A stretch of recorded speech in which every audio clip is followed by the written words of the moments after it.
Hello students, आज की class में हम जो लास्ट की क्लास में पढ़ा था उसी को हम कंटिन्यू करेंगे। लास्ट की क्लास में हमने पढ़ा था मेटल्स के बारे में, पढ़ा था कि मेटल क्या होती है। ठीक है, मेटल के बाद में इसकी मेटल की जो प्रॉपर्टीज़ हैं वो हमने पढ़ी थी। उसके बाद में हमने पढ़ा था कि मिनरल्स क्या होते हैं। उसके बाद हमने पढ़ा था कि मिनरल्स क्या होते हैं, मिनरल्स क्या होते हैं। उसके बाद हमने पढ़ा था कि ओर क्या होता है, ओर जो होता है एस्क होता है, वो क्या होता है। तो हमने क्या पढ़ा था कि जो भी धातु है नेचर में जिस फॉर्म में पाई जाती है वो मिनरल कहलाता है, और वो मिनरल जिनसे हम धातु को सेपरेट कर सकते हैं वो क्या कहलाती है, ओर कहलाती है। तो इसके बारे में हम पढ़ेंगे। तो the important type of ore which are used in the, अब उसके बारे में करें, the important type of ores which are used for extraction of metals. Extraction of metals are oxide और कार्बोनेट और सल्फाइड और एंड हैलाइड ओर्स। तो ये कहना चाहता है कि जो भी मिनरल्स होते हैं, जो भी ओर्स होते हैं जिनसे हम धातु को सेपरेट कर सकते हैं, वो नॉर्मली किस किस कंपोनेंट की फॉर्म में पाए जाते हैं। वो ऑक्साइड्स हो सकते हैं, वो कार्बोनेट हो सकते हैं, वो सल्फाइड हो सकते हैं, और वो हैलाइड हो सकते हैं, जिनके बारे में हमने कल कुछ पढ़ा था। जैसे हमने different type of ores of metals पढ़े थे। इसमें हमने सबसे पहले क्या पढ़ा था, ऑक्साइड पढ़ा था। सबसे पहले हमने इसमें ऑक्साइड पढ़ा था, आयरन का, एल्यूमिनियम का, कॉपर का, इनके बारे में हमने पढ़ा था। फिर उसके बाद में हमने पढ़े थे कार्बोनेट्स। कार्बोनेट्स में हमने कैल्शियम और जिंक के कार्बोनेट्स पढ़े थे। उसके बाद हमने सल्फाइड में हमने जिंक, कॉपर और लेड के सल्फाइड्स पढ़े थे। फिर उसके बाद में हमने हैलाइड्स में हमने सोडियम, कैल्शियम, सिल्वर, इनके बारे में पढ़ा था। आज की क्लास में हम पढ़ेंगे हमारे सिलेबस में ओर्स के बारे में जो जनरल इन्फॉर्मेशन होती है वो दे रखी है कि ओर क्या होता है। ठीक है, उसके बाद में हमारे सिलेबस में हमें दे रखे हैं 3 तरह के ओर्स हमें पढ़ने हैं, एल्यूमिनियम का, कॉपर का एंड आयरन का। 3 तरह के हमें पढ़ने हैं, आयरन, कॉपर एंड एल्यूमिनियम। इन तीनों ओर्स के बारे में हमें इनके जो कौन कौन से ओर्स होते हैं जिनसे हम क्या एल्यूमिनियम, कॉपर, आयरन इन सबको सेपरेट कर सकते हैं, इसके बारे में हमें पढ़ना है। सबसे पहले हम पढ़ते हैं एल्यूमिनियम के बारे में। एल्यूमिनियम जो होता है उसका सिंबल होता है Al। एटॉमिक नंबर इसका होता है 13। एटॉमिक वेट इसका होता है 27। वैलेंसी होती है इसकी 3। अब इसके बाद में दे रखा है कि aluminium is not found in native state but it is found in combined state.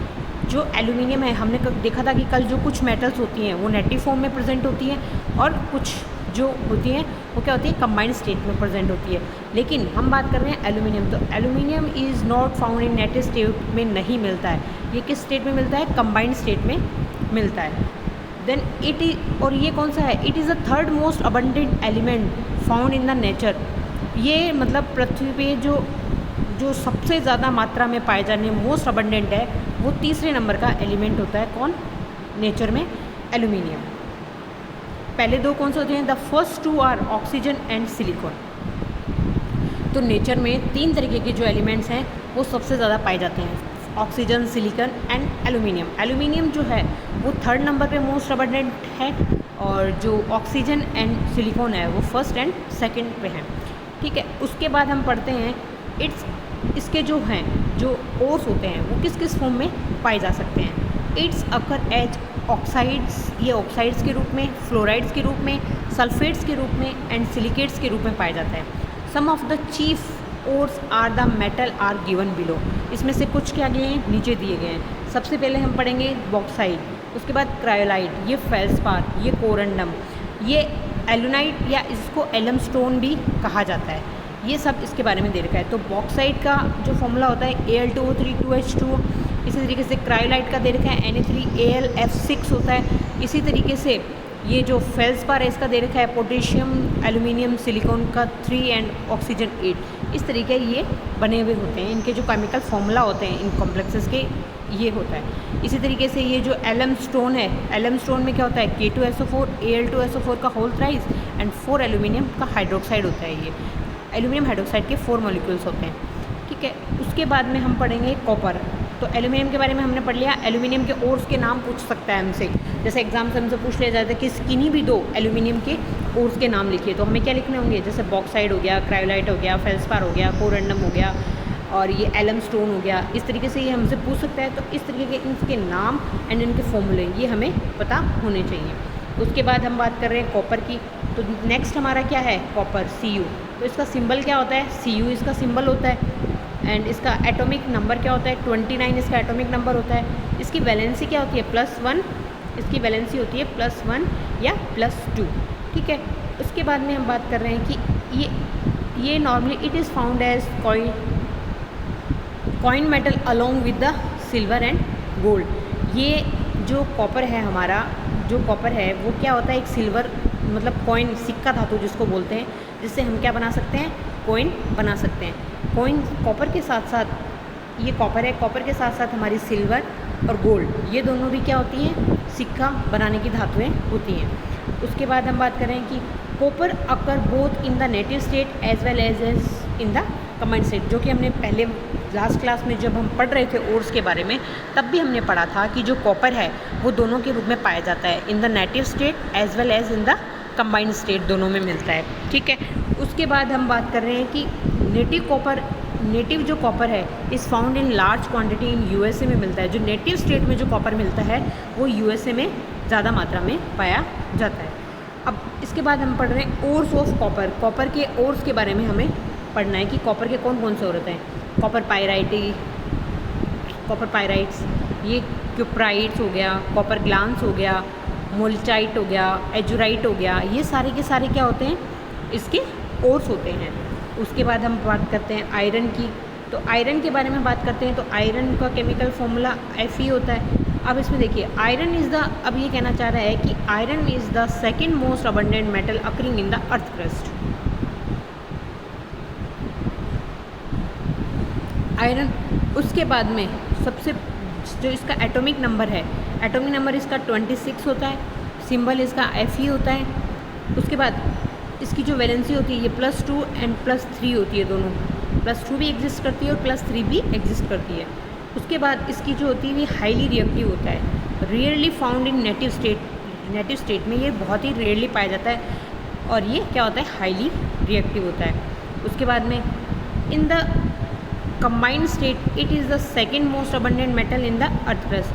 ये जो कंबाइंड स्टेट होती है इसमें ये second most abundant metal in the earth crust होती है, ठीक है। उसके बाद में इसके ओर्स के बारे में बात करें तो इसके ओर्स कौन कौन से होंगे, इसके ओर्स के बारे में हेमेटाइट हो गया, मैग्नेटाइट हो गया, लिमोनाइट हो गया, आयरन पायराइटिस हो गया, सिडेराइट हो गया, ये सारे के सारे क्या होते हैं इसके, जैसे हेमेटाइट का हो गया Fe2O3 होता है, रेड ऑक्साइड ऑफ आयरन होता है, मैग्नेटाइट Fe3O4 हो गया, मैग्नेटिक ऑक्साइड ऑफ आयरन होता है। इसी तरीके से आयरन पायराइटिस FeS2 हो गया। इस तरीके से ये सारे इसके ओर्स दे रखे हैं जिनके बारे में आपको पढ़ना है, ठीक है। और दूसरी बात ये जो है हीमोग्लोबिन, जो हमारी ह्यूमन बॉडी में हीमोग्लोबिन, ब्लड में जो हीमोग्लोबिन पाया जाता है, जो हमारे ब्लड को सभी भागों तक लेके जाता है, मतलब जो ऑक्सीजन को ट्रांसपोर्ट करता है, वो कौन होता है, हीमोग्लोबिन। और उसमें भी क्या प्रेजेंट होता है, आयरन प्रेजेंट होता है। तो जो हमारी ह्यूमन बॉडी है, हमारी जो लाइफ, उसमें आयरन का बहुत ही इम्पोर्टेंट रोल होता है। अब उसके बाद हम पढ़ते हैं मेटलर्जी। आज जो हम पढ़ेंगे वो है मेटलर्जी के बारे में। मेटलर्जी क्या होती है, तो इसके बारे में दे रखा है कि this process is extracting metal from their ores is called metallurgy. ये कहना चाह रही है कि द प्रोसेस ऑफ एक्सट्रैक्टिंग, अब हम बात कर रहे थे कि वो मिनरल्स जिनसे हम क्या प्राप्त कर सकते हैं, और प्राप्त कर सकते, वो मिनरल जिनसे हम धातु को सेपरेट कर लेते हैं और कहलाती है। लेकिन धातु को सेपरेट करने की जो प्रोसेस है वो क्या कहलाती है, धातु को सेपरेट करने की जो प्रोसेस है वो मेटलर्जी कहलाती है। तो the process of extracting metals from their ores is called metallurgy, ठीक है। अब उसके बाद में दे रखा है the process of metallurgy depends upon the nature of the ore and the impurities present in it. ये कहना चाह रहा है कि द प्रोसेस ऑफ मेटलर्जी, जो मेटलर्जी की प्रोसेस है वो डिपेंड्स अपॉन, किस पे डिपेंड करती है, द नेचर ऑफ, जो ओर की जो नेचर है उस पे, and the impurities present in it, मतलब जो ओर होता है उसकी नेचर कैसी है और उसमें कितनी मात्रा में इम्प्योरिटीज़ प्रेजेंट है, इस पे हमारी मेटलर्जी डिपेंड्स करती है। मतलब हमें जब मिनरल से मेटल को सेपरेट करना है तो वो चीज़ें वो मेटलर्जी कहलाती है। लेकिन ये मेटलर्जी जो है वो किन किन दो चीज़ों पे डिपेंड करती है, nature of the ores and impurities present in it, ठीक है। उसके बाद में following are some important terms use in the extracting of metal. मतलब ये हम कुछ टर्म्स पढ़ेंगे जो हमें कब काम में आती है, जब हम मेटल को एक्सट्रैक्ट करते हैं। ठीक है, कहाँ से? मिनरल से जब हम मेटल को एक्सट्रैक्ट करते हैं तो हमें इस प्रोसेस को मेटलर्जी कहते हैं, और उसमें कौन कौन से स्टेप यूज़ होते हैं वो आज हम इसमें पढ़ेंगे। मतलब कौन कौन से जो स्टेप्स हैं, मतलब इम्पॉर्टेंट टर्म्स हैं, मतलब डेफिनेशंस हैं कि क्या क्या वर्ड्स हम उसमें यूज़ करने वाले हैं एक तरीके से। तो गेंग, अब गेंग क्या होती है, तो गेंग के बारे में हम पढ़ेंगे सबसे पहले। तो गेंग क्या होती है? गेंग और मैट्रिक्स, इसको क्या कहते हैं? द वर्थलेस, ये क्या कहना चाह रहा है इसके बारे में? The worthless earthy impurities like rock, sand, clay act associated with the ore are called as gangue और मैट्रिक्स। ठीक है, गैंग और मैट्रिक्स के बारे में हम पढ़ रहे हैं। तो गैंग और मैट्रिक्स क्या होती है? ये वो इम्प्योरिटीज़ होती हैं जैसे रॉक की, सैंड की, क्ले की, जो किसके साथ एसोसिएट होती हैं? और के साथ एसोसिएट होती हैं। उन्हें किस नाम से जाना जाता है? उन्हें गैंग और मैट्रिक्स के नाम से जाना जाता है। फिर ये कहना चाह रहा है the removal of these unwanted earthy impurities from the ore is called the ore dressing. इनको इससे हटाना क्या कहलाता है? ओर ड्रेसिंग कहलाता है। किसकी? ओर की ड्रेसिंग कहलाता है। किसको? The removal of these unwanted earthy impurities from the ore is called the ore dressing. मतलब ओर की ड्रेसिंग हो गई एक तरीके से। जब भी हम जैसे मेडिकल किट है, हम जैसे हमें कहीं लग जाती है, हमें चोट लगती है, तो जब हम डॉक्टर के पास जाते हैं चेकअप के लिए, तो वो सबसे पहले वो जो हमारा घाव है उसको ड्रेसिंग करता है। मतलब उसको अच्छे से साफ़ करना ही क्या कहलाता है? एक तरीके से ड्रेसिंग कहलाता है। तो हमें वो ओर जिसको हमें, मतलब वो मिनरल जिससे हमें क्या सेपरेट करनी है, धातु को सेपरेट करना है, तो वो क्या कहलाता है? ओर कहलाया। उस ओर को जैसे ये जो उसमें जो प्रेजेंट इम्प्योरिटीज़ हैं, अर्थी इम्प्योरिटीज़ हैं, उनसे सेपरेट करने के लिए, अनवांटेड जो हैं उसे रिमूव करने के लिए जो स्टेप यूज़ होता है वो क्या कहलाती है? ओर ड्रेसिंग कहलाती है। ठीक है, उसके बाद में फ्लक्स, दूसरी जो टर्म है वो दे रखी है इसने, फ्लक्स। फ्लक्स क्या होता है? The substance which is added to the ore to remove acidic और basic impurity it is called flux. अब हम बात करेंगे कि फ्लक्स क्या होता है। फ्लक्स क्या होता है कि जब भी हम उससे इम्प्योरिटीज़ रिमूव करते हैं, जब भी हम एसिडिक, जो भी उसमें एसिडिक और बेसिक इम्प्योरिटीज़ होती हैं, किस में? ओर में। ओर में भी जो एसिडिक एंड बेसिक इम्प्योरिटीज़ होती हैं उनको रिमूव करने के लिए जो पदार्थ हम उसमें ऐड करते हैं, किस में ऐड करते हैं? उस ओर के साथ मिलाते हैं। तो the substance which is added to the ore to remove acidic और basic impurities is called the flux. ठीक है, अब उसके बाद में ये कह रहा है कि द फ्लक्स कॉमनली एम्प्लॉयड आज, तो कॉमनली जो फ्लक्स यूज़ होते हैं वो कौन कौन से होते हैं? अगर हम एसिडिक फ्लक्स यूज़ कर रहे हैं तो वो कौन कौन से होंगे? एसिडिक फ्लक्स और बेसिक फ्लक्स, दो तरीके होंगे, क्योंकि हमें कौन कौन सी इम्प्योरिटीज़ हटानी है उसकी? एसिडिक और बेसिक इम्प्योरिटीज़ अगर हमें उसकी हटानी है तो एज ए एसिड फ्लक्स हम क्या क्या यूज़ करेंगे? Silica, P2O5। और बेसिक फ्लक्स अगर हमें हटाना है तो calcium oxide, magnesium oxide, Fe3O4 ये हम यूज़ करेंगे। ठीक है, उसके बाद में स्लैग। अब स्लैग क्या होता है? The flux combines with impurities present to form a fusible mass known as the slag। ये कहना चाह रहा है कि जब फ्लक्स जो है वो कंबाइंड होता है किसके साथ? Impurities present to from a fusible mass, तो उसको क्या कहते हैं? हम स्लैग कहते हैं। तो फ्लक्स प्लस मैट्रिक्स को हम क्या कह दिया इसने? स्लैग की डेफिनेशन में इसको इसने कंसिडर कर लिया। ठीक है, अब हम बात कर रहे हैं कि फ्लक्स प्लस मैट्रिक्स क्या बनाते हैं? स्लैग का निर्माण कर रहे हैं। जैसे for example, in case the impurities are basic in nature, the flux employed is acidic. अगर जो हम बात कर रहे हैं कि फ्लक्स क्या होता है? फ्लक्स वो पदार्थ होता है जो एसिडिक और बेसिक इम्प्योरिटीज़ को रिमूव करने के काम में आता है, वो क्या कहलाता है? फ्लक्स कहलाता है। लेकिन अब अगर हमारी इम्प्योरिटीज़ कैसी हैं? बेसिक इम्प्योरिटीज़ हैं, तो उसको हटाने के लिए हमें फ्लक्स कैसा यूज़ करना पड़ेगा? मतलब ऐसा कौन सा पदार्थ ऐड करना पड़ेगा जिसकी नेचर कैसी हो? तो हमें उसमें क्या करना पड़ेगा? एसिडिक फ्लक्स मिलाना पड़ेगा। ठीक है, तो जैसे ये दे रखा है आपके कैल्शियम ऑक्साइड और सिलिका, तो ये कैल्शियम SiO3 इसका कॉम्प्लेक्स बना देते हैं। इसी तरीके से FeO, SiO2 और FeSiO3 इसका निर्माण हो जाता है। सबसे पहले हम बात कर रहे हैं कि जैसे हमने 3 चीज़ें पढ़ी। सबसे पहले हमने पढ़ी मैट्रिक्स, उसके गैंग या मैट्रिक्स पढ़ी, उसके बाद हमने फ्लक्स पढ़ा, उसके बाद हमने स्लैग पढ़ा। ठीक है। तो जो नॉर्मल ओर की ड्रेसिंग होती है जिसमें हम कंकड़ पत्थर सैंड डस्ट वगैरह जो भी हटाते हैं उससे जो मिलता है वो हमें मैट्रिक्स कहलाता है, ठीक है। अब उस मैट्रिक्स की अगर रिएक्शन करा दी जाए फ्लक्स के साथ, किसके साथ, फ्लक्स के साथ, तो वो किसका निर्माण कर लेता है, स्लैग का। तो एक तरीके से हम कह सकते हैं कि हमारा सबसे पहले क्या बनेगा, जैसे जो बेसिक इम्प्योरिटीज़ हैं, जैसे हमने क्या किया, सबसे पहले हमारा ओर, सबसे पहले हमने ओर लिया, ओर की हमने कर दी ड्रेसिंग, क्या कर दी हमने इसकी, ओर की हमने कर दी ड्रेसिंग। ड्रेसिंग करने पे हमें क्या मिला, ड्रेसिंग करने पे हमें मिला जो मैट्रिक्स मिला या गैंग मिला, ठीक है, मैट्रिक्स कह सकते हैं इसको हम। इसमें कौन सी इम्प्योरिटीज़ नहीं है, नॉर्मली जैसे कंकड़ पत्थर मिट्टी ये सब चीज़ें इसमें नहीं है। अब हमने जो हमारा मैट्रिक्स था, क्या था हमारा मैट्रिक्स था, मैट्रिक्स। अब मैट्रिक्स कि हम और इम्प्योरिटीज़ हो सकती है इसमें, मान लो कि नॉर्मल जो ऊपर से दिखने वाली चीज़ें थी वो तो हमने हटा दी, लेकिन इसमें कई तरह की इम्प्योरिटीज़ हो सकती हैं। कौन कौन सी, एक तो एसिडिक हो सकती है, कौन कौन सी हो सकती है, एसिडिक हो सकती है, दूसरी इसमें बेसिक इम्प्योरिटी हो सकती है। अब इस एसिडिक और बेसिक, इस एसिडिक एंड बेसिक इम्प्योरिटी को हटाने के लिए हमने इसमें क्या मिलाया, कोई एक पदार्थ हम इसमें ऐड करते हैं कोई, तो इसकी एसिडिक और बेसिक को हटाने के लिए हमने जो भी कंपाउंड इसमें ऐड किया वो कंपाउंड हमारा क्या कहलाता है, फ्लक्स कहलाता है। क्या कहलाता है, फ्लक्स कहलाता है। तो हमारी तीनों डेफिनेशन क्लियर है कि फ्लक्स क्या होता है, स्लैग क्या होता है और मैट्रिक्स क्या होता है। अब हमारा जो फ्लक्स था, जब हमारी जो मैट्रिक्स है, जो हमारी मैट्रिक्स है जिसमें कौन सी हैं, एसिडिक और बेसिक इम्प्योरिटीज़ हैं, उसकी रिएक्शन हम करा रहे हैं किसके साथ, फ्लक्स के साथ, जो कि क्या करेगा, इसकी एसिडिक और बेसिक इम्प्योरिटीज़ को दूर करेगा।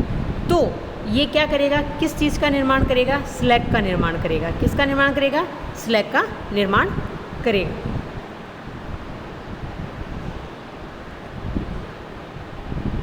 ठीक है, तो अब हम एग्जाम्पल ले रहे हैं इसके लिए। तो सबसे पहले हम बात कर रहे हैं कि इसके लिए हम एग्जाम्पल लेंगे। तो for example, in case the impurities are basic in nature, अगर हमारी जो इम्प्योरिटीज़ मैट्रिक्स में अवेलेबल हैं वो कैसी होती हैं, बेसिक होती है नेचर में, तो जो हम फ्लक्स ऐड करेंगे वो कैसा होगा, एसिडिक, अपोजिट होगा। अगर वो बेसिक है तो ये एसिडिक होगा, अगर वो एसिडिक है तो ये बेसिक होगा। जैसे फॉर एग्जांपल हमने लिया कैल्शियम ऑक्साइड, जो कि क्या है, बेसिक है, तो इसमें हमने फ्लक्स क्या मिलाया, एसिडिक मिलाया। एसिडिक फ्लक्स का एग्जांपल हमने SiO2 देखा, तो इन दोनों ने मिलकर के स्लैग का निर्माण कर दिया, कैल्शियम SiO3। ठीक है, इसी तरीके से जब हमने बेसिक इम्प्योरिटी ली FeO, ठीक है, बेसिक इम्प्योरिटी हमारी ये थी, तो हमने उसमें फिर वापस वही मिलाया, एसिडिक फ्लक्स मिलाया, तो इन दोनों की रिएक्शन होकर के वापस स्लैग का निर्माण हुआ। तो क्या बन गया, आयरन का सिलिकेट बन गया। ठीक है, इसी तरीके से अब हम बात कर रहे हैं कि हमने ये तो हमने क्या लिया था, बेसिक इम्प्योरिटीज़ ली थी। अब हम एसिडिक इम्प्योरिटीज़ लेके देखते हैं। If the impurities are acidic in nature, the flux employed is basic. तो अगर हमारी द इम्प्योरिटी आर एसिडिक है तो उसमें जो फ्लक्स मिलाएंगे वो कैसा होना चाहिए, बेसिक होना चाहिए। जैसे for example SiO2 plus calcium oxide, SiO2 plus magnesium oxide, मतलब हमारी जो एसिडिक क्या थी, एसिडिक इम्प्योरिटीज़ हमने क्या मान ली, जैसे SiO2 है। ठीक है, उसी तरीके से हमने उसमें बेसिक फ्लक्स क्या मिलाया, बेसिक फ्लक्स कौन सा होता है, कैल्शियम ऑक्साइड, मैग्नीशियम ऑक्साइड। ठीक है, अब इन दोनों की रिएक्शन होगी तो ये दोनों रिएक्शन करके कैल्शियम सिलिकेट बना देंगे, कैल्शियम SiO3 बना देंगे। इसी तरीके से ये जब दोनों आपस में रिएक्शन करेंगे तो ये मैग्नीशियम SiO3 स्लैग का निर्माण कर देंगे। तो हमने जो आज की क्लास में पढ़ा है उसमें हमने क्या चीज़ें पढ़ी हैं, हमने 3 चीज़ें पढ़ी हैं। सबसे पहले हमने मिनरल्स हमें पता है, ओर्स हमें पता है, उसके बाद हमने जब ओर से मेटल एक्सट्रैक्ट की है, जब हम ओर से मेटल को एक्सट्रैक्ट करते हैं तो उसमें क्या होती है, वो प्रोसेस हमारी क्या कहलाती है, जब हम उससे प्रोसेस करते हैं तो वो प्रोसेस हमारी मेटलर्जी कहलाती है। जैसा कि हमने यहाँ पढ़ा, the process of extracting metals from their ore is called the metallurgy. ठीक है, और ये मेटलर्जी किस पे डिपेंड करती है, ओर की नेचर पे और इम्प्योरिटीज़ जो उसमें प्रेजेंट होती हैं उस पर डिपेंड करती है। ठीक है, अब हम बात कर रहे थे गैंग और मैट्रिक्स की। तो गैंग और मैट्रिक्स की बात अगर हम करते हैं, गैंग और मैट्रिक्स, तो मैट्रिक्स में गैंग में क्या हो गया, जिसकी जो मतलब गैंग और मैट्रिक्स क्या होती है, किसी भी और की जो नॉर्मल ड्रेसिंग होती है जिसमें हम क्या उससे रॉक, सैंड और क्ले आदि मतलब हटा देते हैं, तो वो क्या कहलाता है, गैंग में कन्वर्ट हो जाता है। ठीक है, अब उसको और की ड्रेसिंग भी कह देते हैं। फ्लक्स, तो फ्लक्स में क्या था, फ्लक्स में उसमें जो मैट्रिक्स बचा, हमारा गैंग बचा, उसमें जो एसिडिक और बेसिक जो इम्प्योरिटीज़ होती हैं उनको हटाने के लिए जो पदार्थ मिलाते हैं वो क्या कहलाता है, हमारा फ्लक्स कहलाता है। ठीक है। और द फ्लक्स नॉर्मली कौन कौन से फ्लक्स यूज़ करते हैं, अगर एसिडिक फ्लक्स है तो SiO2P2O5, अगर बेसिक फ्लक्स है तो कैल्शियम ऑक्साइड और मैग्नीशियम ऑक्साइड। लेकिन एक चीज़ का हमेशा ध्यान रखना है कि ये दोनों रिवर्स होते हैं। अगर हमारी इम्प्योरिटी है वो बेसिक है तो हमें उसमें फ्लक्स एसिडिक मिलाना है, अगर हमारी जो इम्प्योरिटी है वो एसिडिक है तो हमें उसमें फ्लक्स बेसिक मिलाना है। और जब भी इम्प्योरिटी एंड जो इम्प्योरिटी मतलब जो मैट्रिक्स है हमारा वो एसिडिक हो चाहे बेसिक हो, उसको हमने एक तरीके से इम्प्योरिटी कह दिया, वो रिएक्शन करेगा किसके साथ, फ्लक्स के साथ। तो हमेशा किसका निर्माण करेगा, वो स्लैग का निर्माण करेगा। आज की क्लास के लिए इतना, थैंक यू।